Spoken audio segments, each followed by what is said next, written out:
Hey YouTube, it's Shanice and I'm back with another video to encourage, inspire, and to motivate and to help you to rip off those labels and those titles that is subsiding your true identity, your true purpose, and your true gifts. And today, before I get started, I want you guys to hit the notification bell, subscribe to my channel. If you ain't subscribed, I see you watching. Why you ain't subscribed yet? Hit the notification bell and share. Why? Sharing is caring. Okay? You need to share. Because everybody needs some encouragement, some inspiration, and some motivation. I know I do. Okay? So I know you do too. Anywho, today I will be talking about applying pressure. Yesterday, when I was laying down, I was trying to go to sleep. I was trying my hardest to go to bed. And I have been dealing with very bad allergies that you can see around my eyes. Like I've been waking up and my eyes been swollen, and I just been dealing with a lot of pressure. And I was laying down yesterday, and no matter how I tossed and turned, laid my head, no matter how I laid down, I just felt pressure. And I'm like, God, why do I feel so much pressure? And mind you, when you're dealing with pressure, it exalts you, right? And I was so exhausted. Like I had all this pressure and I was just so exhausted. And I'm like, God, what is this? So I was strolling on I was strolling on YouTube to try to find an encouragement video because I couldn't go to bed. So I'm like, why not feed my spirit? So I clicked to this video by Shamika Dean. It's called, I forgot what it's called, but it's something with applying pressure. Why God apply pressure? It's something like that. And I only listened for like 3-4 minutes, and then I had logged off. And as I logged off, God started speaking to me. And he said, I need to apply pressure so you can give birth into your true identity. I need to apply pressure for you to walk how I told you to walk, for you to talk like I have told you to talk. See, we come so conformed to normal. We come so conformed into the ways of this world and society that we end up talking like them, walking like them, and thinking like them when God excuse me, have called us to walk different, talk different, and think differently. God said to think on things above, but I have came so conformed to thinking on things and dwelling on things around me that I have a hard time looking above. Can I be transparent with you guys for a second? I have a hard time looking on above and the promises of God. I know the promises of God. I know what God have told me in quiet time. And sometimes when God tell you things in quiet time, in your quiet time with Him, it's for a different season, right? Because God speak those things be not as they were. So he wants you to believe as if it's already done so it can manifest here on earth. And many times I know for me, when I get out of prayer and God is telling me all these good things and he's telling me like, oh, how I'm going to give you double portion. I'm going to restore every Lucas, eat every cake worm. And my glory is going to be with you. And when I come out the bathroom, everything is still the same. That's why I go have quiet time with God at. And when I look around in my circumstances, because I have conduced my mind and my eyes to see around me, and how many of us have programmed ourselves, and society have programmed us to look at what's around us, and that's the answer. But we are supernatural beings, right? So we have to look with the lenses of Christ and look how He see things. If He is saying that you are fearfully, wonderfully made, then you are that. But what happens is when you have conducted your mind to believe what other people have said about you for so many years, so now it's time for you to believe what God is saying, and you're having a hard time to register what God is saying versus what people have said to you today. Can I tell you today that God is applying pressure to give birth to that thing that dwells in you? Can I tell you today that God is applying pressure for you to birth that thing that's going to rumble the earth? Can I tell you today that God is applying pressure for you to be able to burst out and become and emerge the person that God had called you to be. God was speaking to me about a butterfly. I went for a walk, and he said, when a butterfly is coming out their cocoon, they constantly hit at it till it bursts. I need you to keep on hitting at that glass ceiling in your mind until it bursts, until you emerge and become the person I have called you to be. See, I see the person I am going to become, and I get so excited about it. But I also get intimidated by the person I'm going to become, because I got to leave the people that I was so committed to. I gotta leave the thoughts that I was so committed to. I gotta leave the imaginations that I was so committed to. Because I'll be honest with you today. God is telling you today, I need you to push. I need you to hit those glass ceiling. I need you to hit that cocoon until you burst out into that beautiful, colorful flower. I said flower. Butterfly that I have called you to be. And when I watched the video how the butterfly come out of its cocoon. And the butterfly come out of its cocoon one arm at a time, one antenna at a time, one I don't want to call it the arm, but one actually the wings to the butterfly come out together and they're closed.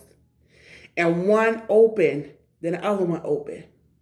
Then it sits there and rests because of the exhaustion that it just emerged out of. And it sit there and it rests, and then it flies. And it goes out and it produces, and the cycle starts all over again.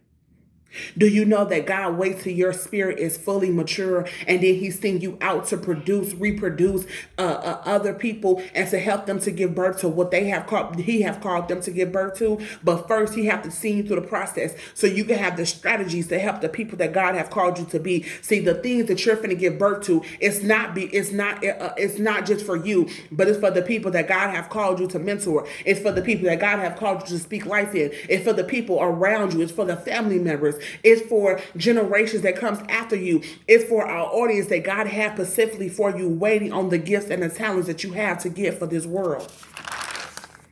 I remember when I was pregnant with my baby, and they gave me this epidural, right?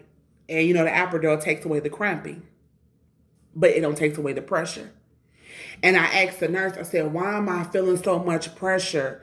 I just took the epidural. She said to me, just because I gave you the epidural and took away the cramping does not mean that it's going to take away the pressure. I'm going to say that again. Just because it took away the cramping does not mean it's going to take away the pressure. Just because God let his finger off of one thing does not mean he's not going to apply pressure to another area that needs to give birth. The reason why the pressure did not leave my abdomen, because it was time for me to push my baby out. But by the time it was time for me to push my baby out, due to the fact that I was in labor for so long, due to the fact that I was in my process for so long, due to the fact that I was pregnant for 10 months, guess what? I had got so tired, and it was hard for me to push. It was hard for me to feel. Why? Because everything around me was numb, and only thing I could feel was that pressure to give birth.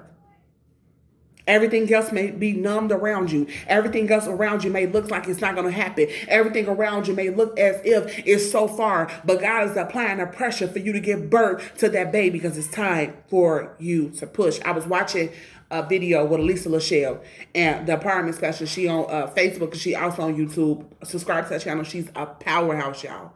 And she was saying how the enemy, he knows that you're finna give birth, and he knows that you're weary. He knows that you're finna give birth. He knows that you're weary, and he knows he smelled the blood. God showed me this, how when Jesus was finna be birthed in the earth, right? And we already know that was a great shaking, because he was finna change the whole earth. Like he was sent to set people free from bondage. And the enemy, King Herod, he wanted to kill Jesus because he knew that this king will reign over him. And he knew that the king was finna be birthed because of the star, the light up in the sky. See, the enemy knows, your adversary know that you're finna give birth to something that's finna break other generations free, that's finna break you free, that's finna break generations after you free. And he knows if you give birth, he can't have your kids, your grandkids, and nobody else. So he see that star, and he smell that blood, and he's trying to devour you, and he knows you weary. He know you don't have the that you had a year ago. I used to wake up, y'all, 3, 4, 5 o'clock in the morning. 3 o'clock in the morning. You want to speak to your mountains? Wake up at 3 a.m. I was waking up at 3 o'clock in the morning speaking to my mountains. I was waking up at 4 a.m. to pray. I was waking up at 5 a.m. to pray. And y'all, I have been so weary for the past couple of months that I haven't even been getting up at 3, 4, 5 o'clock in the morning. I've been praying and I've been seeking him, but I have not been seeking him like I have seeked him in other seasons. It's because I'm weary and I need to give birth. But this is the time that you rely on God's strength, because God said, not by might, not by power, but by my spirit, saith the Lord of hosts, this will be done. You have angels. Command your angels to go before you. Ask Holy Spirit to help me push one more time. One more time. God gave me a couple of words a couple of months ago. And the reason why God applied, if you see me looking down, looking at my notes, the reason why God applied pressure is because he's trying to align you with his preordained timing and his preordained plans. One of the words that God gave me was quickly and suddenly, acceleration and swift. And I felt it was so powerful when I looked up quickly, it meant God's perfect timing. How beautiful. I looked it up in Greek. It meant God's perfect timing. And then I looked up acceleration, and it means quickly. And when I looked up suddenly, it means quickly and unexpectedly. And when I looked up swift, it meant the adjective for it is quick. So God is saying, I'm applying pressure because I need you to give birth on my God-given timing. When you look at, I want you to think about when we're finna give birth to our baby, God give us the doctor gives us the due date, right? But we never give birth the due date that the doctor actually give us unless they induce us. And even when he induce us, we still don't give birth on the date that the doctor gave us. That's why the doctors give us 2 days. They don't really know. You know what I'm saying? They got estimation, but they don't know the time that you're going to come to this earth. Only God does. But we give birth to our babies not too late, and not too early, but on time, right? God's perfect timing. For the mamas that have babies 7 months early, 8 months early, and you worry, no, that's God's perfect timing, and it happened quickly, right? So I'm coming on here to if you feel pressure and you feel like the pressure